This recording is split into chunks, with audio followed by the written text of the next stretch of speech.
Hallo, hier ist Antoinette Kass und ich lese heute wieder vor aus dem Buch Tsongkhapa von seiner Eminenz Tshem Tulku Rinpoche. Wir beginnen, hier ist ein Bild von seiner Eminenz, der 25. Tshem Tulku Rinpoche, und wir beginnen mit dem Gebet von Lama Tsongkhapa Miktsema. Nikmei Tsewe Terchen Chen Rizik Trimei Kempe Wampo Jampel Yang Tupung Malu Jamse Sangwei Dak Kanchen Kepe Tsuken Tsokapa Lusang Dakpe Shabla Soa Dep Mikmei Tsewe Terchen Chen Rizik Trimei Kempe Wampo Jampel Yang Tupung Malu Jamse Sangwei Dak Kanchen Kepe Tsuken Tsokapa Lusang Dakpe Shabla Soa Dep Mikmei Tsewe Terchen Chen Rizik Trimei Kempe Wampo Jampel Yang Tupung Malu Jamse Sangwei Dak Kanchen Kepe Tsuken Tsokapa Lusang Dakpe Shabla Soa Dep. Und dann lese ich weiter im Text.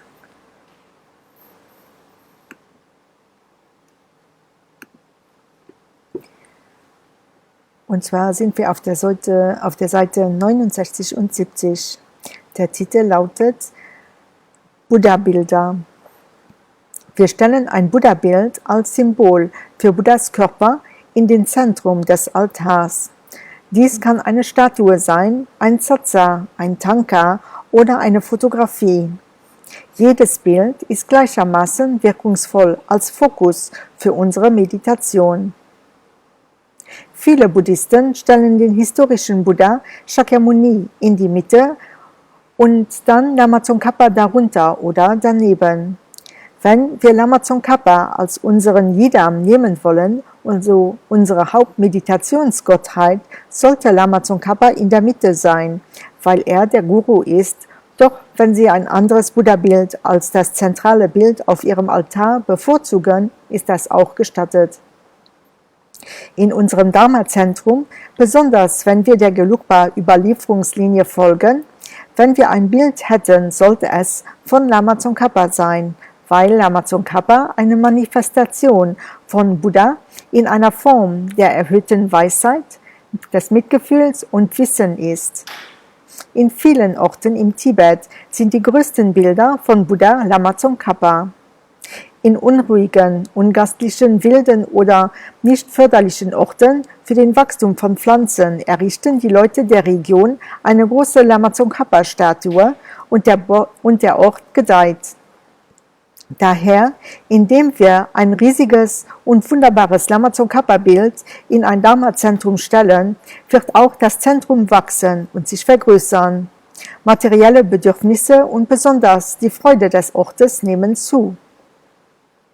Lama Tsongkhapa ist ein direkter Gegner von Depression, die von dem selbstbezogenen Geist entsteht.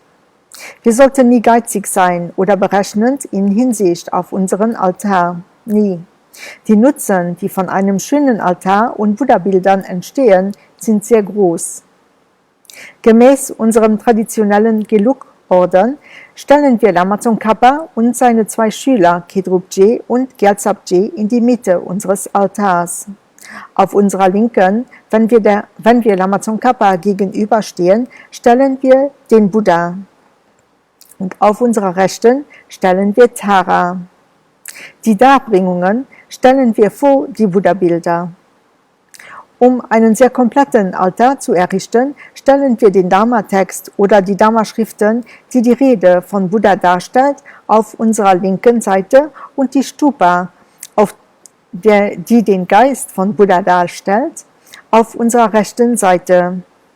Dies ist ein traditioneller Gelug-Altar. Dies ist ein einfacher Altar, wenn wir der Gelugpa-Tradition folgen.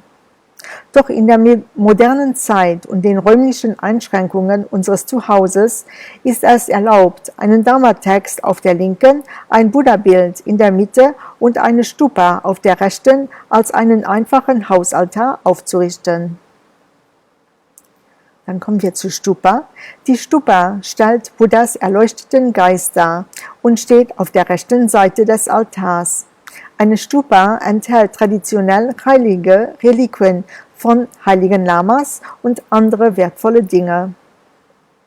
Dharma-Text. Auf der linken Seite des Altars stellen wir eine Dharma-Schrift auf, die jeden Dharma-Text oder Buch sein kann, obwohl für Gelugpa-Praktizierende der Lamrim von Lama Tsongkhapa eine beliebte Wahl ist. Der Dharma-Text repräsentiert die Rede Buddhas, das sind seine Lehren. Doch die Unterweisungen kann unseren Geist vom Negativen zum Positiven verwandeln und wir können Erreichungen erlangen. Daher sind Dharma-Bücher sehr geschätzt. Es ist auch glücksverheißend, den Dharma-Text von unserem Guru an dieser Stelle zu platzieren. Diese 3 Symbole der Erleuchtung stellen die 3 Juwelen des Buddhismus dar. Die Stupa steht für den Buddha, der Dharma-Text steht für den Dharma und das Buddha-Bild steht für den Sangha.